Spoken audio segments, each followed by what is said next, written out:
on va aller voir ce qu'est un endormi. Donc, un endormi, on peut l'appeler un inconscient aussi. Donc, c'est une personne les personnes répondant à ces multiples conditionnements, croyances, sans les remettre en question. Voilà, ça définit bien en fait ce qu'est une personne endormie. C'est un état d'inconscience à tous nos mouvements intérieurs. C'est-à-dire que l'inconscient ou l'endormi ne sait pas ce qu'il ressent, ce qu'il pense. Il est guidé par les autres, par des forces qui le gouvernent. En fait, donc, il ne se connaît pas. L'endormi ne se connaît pas. Et c'est à peu près, on va dire, allez, 80% de la population. Un réveillé par rapport à un endormi, il est semi-conscient. C'est déjà pas mal, c'est niveau au-dessus. Donc, c'est la personne qui commence à se remettre en question, notamment ses croyances, ses conditionnements. Il remet en question les pouvoirs extérieurs. Il se dit, tiens, peut-être que ces pouvoirs extérieurs, bah, ils ne sont pas si sympas que ça. Donc, il ouvre un petit peu les yeux. En général, les endormis sont endormis pour une bonne raison, c'est parce qu'ils ne veulent pas voir le mal. Ça leur fait trop peur de voir le côté, on va dire, sombre de la réalité. Ils ne veulent pas le voir, donc ils dorment. Voilà. Donc, ce n'est pas une position très confortable d'être réveillé. Hein. Il faut un certain temps pour l'accepter. Et souvent, les réveillés se disent, bah, si j'avais su, je serais resté endormi. Donc, voilà, c'est pas cool, mais c'est déjà mieux. Voilà, c'est déjà mieux. Parce que quand on est endormi, le problème, c'est que on subit quand même beaucoup de choses, hein, sans s'en rendre compte. On subit des pressions incroyables. Et on est tout le temps soit dans la domination, soit dans la soumission. Donc, c'est une tension constante, en fait. On est toujours stressé, sans se rendre compte, hein. Parce que quand l'environnement nous sourit, en fait, bon, ben, un endormi, il va bien, il est heureux. Enfin, tout va bien, puisque sa vision des choses correspond à sa réalité, donc tout va bien. Mais quand l'extérieur se dégrade, quand ses croyances sont cassées en morceaux, c'est dur pour lui. Voilà. Donc il y en a qui ferment les yeux encore plus et d'autres qui se réveillent. Voilà, c'est à travers la souffrance qu'un endormi se réveille. Imaginez qu'on vous donne mais dans le lit endormi, on vous donne des coups de pelochon, en fait. D'accord? C'est comme ça que ça marche. Il n'y a pas d'autre solution. Donc la souffrance, actuellement, vous pouvez la voir, elle est un peu partout. Et ça fait beaucoup de réveillés. C'est comme ça. Ensuite, on a ce qu'on appelle un éveillé. Alors, on pourrait dire plutôt des états d'éveil. Parce qu'être éveillé, on ne l'est pas constamment. Mais on a des états d'éveil. C'est-à-dire qu'on est conscient. Et être conscient, eh bien, je me suis rendu compte que peu de monde savent ce que c'est qu'être conscient. C'est, les personnes pensent être conscients alors qu'ils ne le sont pas. Donc, j'essaie de définir ce que c'est être conscient. C'est déjà une personne ayant eu une ou plusieurs expériences lui révélant sa nature divine ou unitaire. C'est-à-dire qu'il est arrivé à un moment donné une expérience où il s'est senti être le tout. Voilà. Si vous avez eu cette expérience, en général, vous ne l'oubliez jamais. Et certains en ont eu plusieurs, et on peut s'installer dedans jusqu'à ce que ça s'installe vraiment de plus en plus. D'accord? On peut appeler ça un état de grâce ou un état de vibratoire, mais dans cet état vibratoire, on est conscient. Donc, personne capable de prendre du recul envers les différentes expressions de son être. Maîtrise ces différents corps à des différents degrés. Alors, je vous lis tout et après je reviendrai dessus. Hein. Être éveillé ou lucide est un état où les émotions, sentiments, pensées, sensations qui nous traversent et qui sont stimulées par notre environnement ou nos conditionnements n'ont plus de prise sur nous. Ce ne sont plus eux ou elles qui commandent, même s'ils continuent à apparaître à nous. Même si on voit les pensées nous traverser, même si on voit des émotions nous traverser, ça apparaît à nous, mais c'est plus ces choses-là qui commandent, c'est plus nos différents corps qui commandent. État où l'on est autant conscient de ce qui se passe autour de nous qu'à nous. Réalisation, prise de conscience que l'extérieur n'est que la projection de notre monde intérieur. Voilà. Donc, on va y revenir. Donc, personne n'ayant une ou plusieurs espérances lui révélant sa nature divine ou unitaire. J'espère que vous avez eu cette expérience-là. J'espère. Sinon, ben, demandez-la. Voilà, il faut la demander, il faut la désirer à l'intérieur de soi, et à un moment donné, elle arrive. On peut la voir suite aussi à des cassures profondes à l'intérieur de nous, on va dire à des blessures profondes, des deuils, des choses comme ça, où on est vraiment au fond du trou, et à un moment donné, on, on monte dans la lumière, en fait. Voilà, ça arrive. Moi, ça m'arrive plusieurs fois. Donc, ça peut arriver soit quand on est dans l'ombre, soit à un moment donné, on a une grâce, quelque chose qui fait qu'on se sent vraiment bien et tout notre corps se met à vibrer. Et c'est inexplicable, voilà, on se sent le tout. On ne peut pas dire autre chose, on ne peut pas se nommer, on ne peut pas s'identifier à quoi que ce soit. Voilà.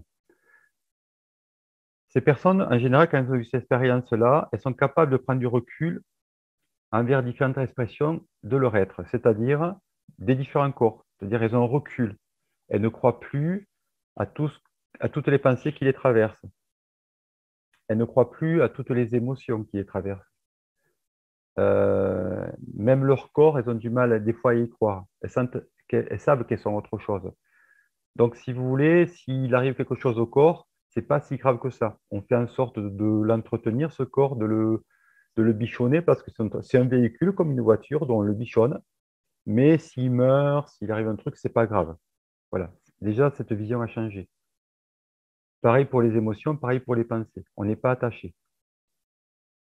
Donc, vous voyez, c'est pas si simple que ça. Maîtrise ces différents corps à des degrés divers. C'est aussi la maîtrise que vous verrez un petit peu plus tard, parce qu'il y a trois sortes d'éveil. C'est la maîtrise de ses pensées déjà, c'est-à-dire choisir les pensées qui nous viennent dans la tête. Parce que les pensées nous viennent surtout de l'extérieur. On ne se rend pas trop compte, mais majoritairement. Donc, les choisir. Celles qui arrivent et qui vous disent des choses pas très agréables, et hop, vous les rejetez et vous choisissez celles qui vous disent des choses agréables, par exemple. Donc là, on maîtrise.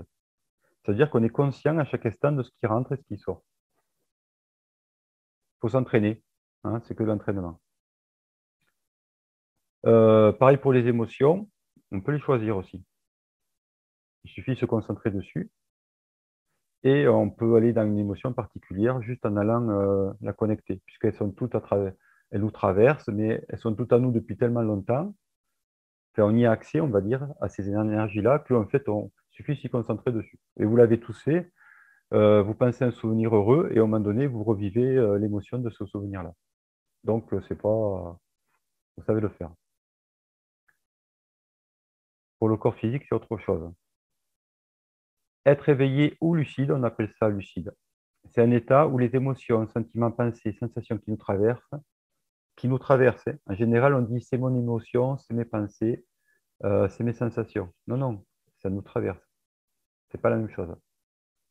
Qui sont stimulés par notre environnement, hein, en général, ou nos croyances ou nos conditionnements n'ont plus de prise sur nous. Voilà, ce sont plus eux qui nous commandent, même s'ils continuent à apparaître à nous. Bien sûr, vous n'avez pas arrêté les pensées qui vous traversent, elles vous traversent, mais vous laissez passer, vous les arrêtez. C'est vous qui voyez. C'est le soi qui est aux commandes. Alors le soi, c'est ce qu'on appelle, on va l'appeler l'âme, hein, puisque en fait, ça va bien ensemble. C'est le témoin aussi, on peut appeler ça le témoin, la conscience à l'intérieur de vous qui perçoit tout ça, qui perçoit tout. Donc état où l'on est autant conscient de ce qui se passe autour de nous qu'en nous. En général, les gens ne perçoivent que ce qui est autour d'eux. Ils sont très conscients de ce qui se passe autour d'eux, mais pas du tout ce qui se passe à l'intérieur.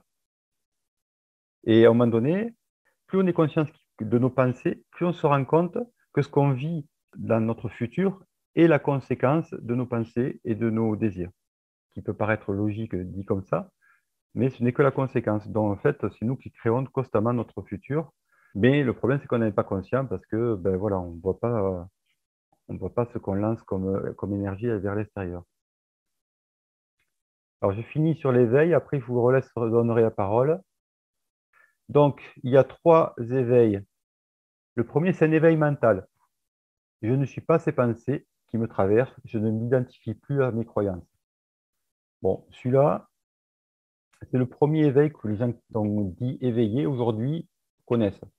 Voilà, majoritairement, il n'est pas si compliqué que ça à atteindre. Même si on n'y est pas tout le temps, ce n'est pas si compliqué que ça et beaucoup de gens commencent à aller vers cet état d'éveil mental. L'éveil émotionnel, plus compliqué.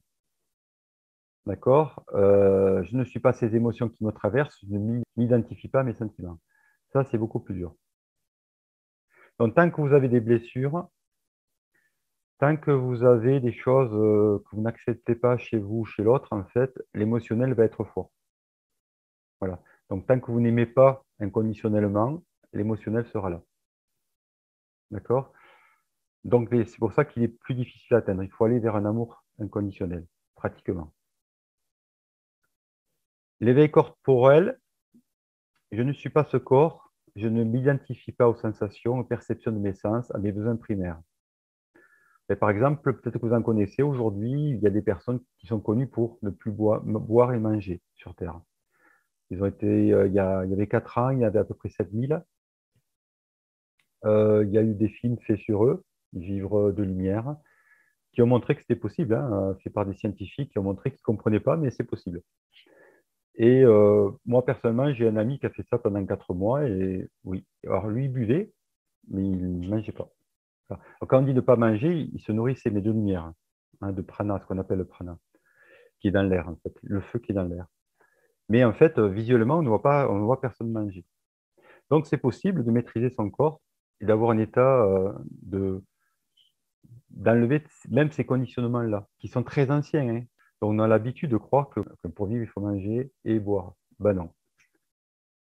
Donc, en fait, on a beaucoup de conditionnements comme ça, corporels, qui sont vraiment très durs à enlever. Ça prend du temps. Alors, je vous redonne la parole. C'est parti. Moi, c'est pas une question, mais ce qui m'est venu en parlant du dernier, c'est peut-être un outil qui peut être pas mal, c'est faire des jeûnes. Voilà, ben, faire des jeûnes, c'est un entraînement. Alors, moi, je vous conseille de ne pas faire de jeûne, mais de faire du prana. C'est la même chose, enfin, extérieurement, c'est la même chose. Vous pouvez faire au lieu de faire un jeûne de 5 jours, vous faites du prana de 5 jours. La différence, c'est que quand on est un jeûne, on a décidé de ne plus manger, alors que quand vous décidez de faire du prana, vous décidez de continuer à manger, mais de l'énergie. Ça paraît subtil, mais c'est pour votre corps, pour vous, c'est pas du tout la même chose. D'accord? Donc le jeûne, c'est très bien, mais voilà, modifiez juste ce truc dans votre tête pour que vous continuez à manger, vous donnez information à votre corps que vous mangez, mais de l'énergie que vous avalez par la respiration, hein, et par c'est beaucoup d'oxygénation quand même, on peut dire ça. Donc il faut être dans un endroit qui est plutôt dans la forêt, ça serait plus sympa que dans un endroit pollué, à faire un jeûne ou à faire du pranique. Mais voilà, c'est un début de maîtrise, tout à fait. Compléter, je dirais que l'attrait du jeûne, c'est peut-être se confronter et dépasser la peur du manque, la peur de plus d'aliments, la peur du manque qui peut arriver en temps de guerre, par exemple, tu vois, je sais pas, tu vois, en temps de pénurie, voilà, ça permet d'éliminer cette peur. Ouais, je suis d'accord avec toi, tout à fait. Mais de toute façon, avec le prana, c'est pareil, hein. C'est pareil, tu vas quand même avoir la peur. Parce que tu le sens pas. Enfin, le prana, ça se sent pas quand tu le respires. Tu vois, enfin, donc, la peur est quand même là. Tu vois, mais dans l'esprit, c'est un peu différent. Un jeûne, ça se prépare, c'est-à-dire qu'il faut descendre une semaine avant, de manger de moins en moins. Et ensuite, il faut vider ses intestins. En fait, il faut le vider. Et c'est le fait de vider en faisant des purges qui fait que vous n'allez plus avoir faim, en fait. Parce que la faim se déclenche parce qu'il reste encore des déchets dans vos intestins. C'est pour ça que vous avez faim. S'il n'y a plus de déchets, vous n'avez plus faim. Voilà. Si je peux me permettre, Oui. c'est vrai qu'au troisième jour, on n'a plus faim, mais on a toujours envie de manger. Et justement, je voulais rebondir là-dessus sur tout à l'heure quand tu disais que si on avait une pensée qui nous gênait, il fallait la rejeter. Je pense que c'est exactement le contraire, hein. C'est comme quand on a une émotion, faut l'accueillir, il faut accueillir la pensée, il faut accueillir l'émotion. Plus on va la rejeter, plus elle va revenir quand on s'y attend pas et encore plus forte. Alors, tout à fait, Isa, merci d'avoir précisé. En fait, le mot était mal employé. Je ne voulais pas dire rejeter. pouvez dire juste vous l'accueillez, vous la laissez passer, mais vous y attachez pas en fait. Vous ne donnez pas d'énergie.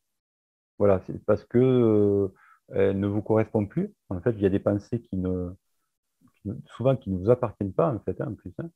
Si vous êtes par exemple un petit peu très avec beaucoup d'air, vous avez beaucoup d'air dans vos planètes, le signe d'air, en fait, vous allez capter beaucoup les pensées de l'extérieur, énormément plus que les autres. Et donc, ces pensées, bah, vous ne regardez pas, en fait. Ce n'est pas les vôtres. Donc, vous pouvez les voir passer, mais vous les triez, en fait. Vous les triez.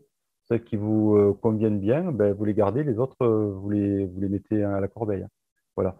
Et ce n'est pas les rejeter quand elles arrivent, c'est enfin, les jeter quand, une fois qu'elles sont passées, qui ne vous correspondent pas. Hein, c'est en ce sens. D'autres questions? Oui, c'est Bernard. Sur la première diapo, Oui. hein, donc j'aurais voulu savoir quelle est la différence, enfin, à quoi correspond la différence, l'amour de la peur.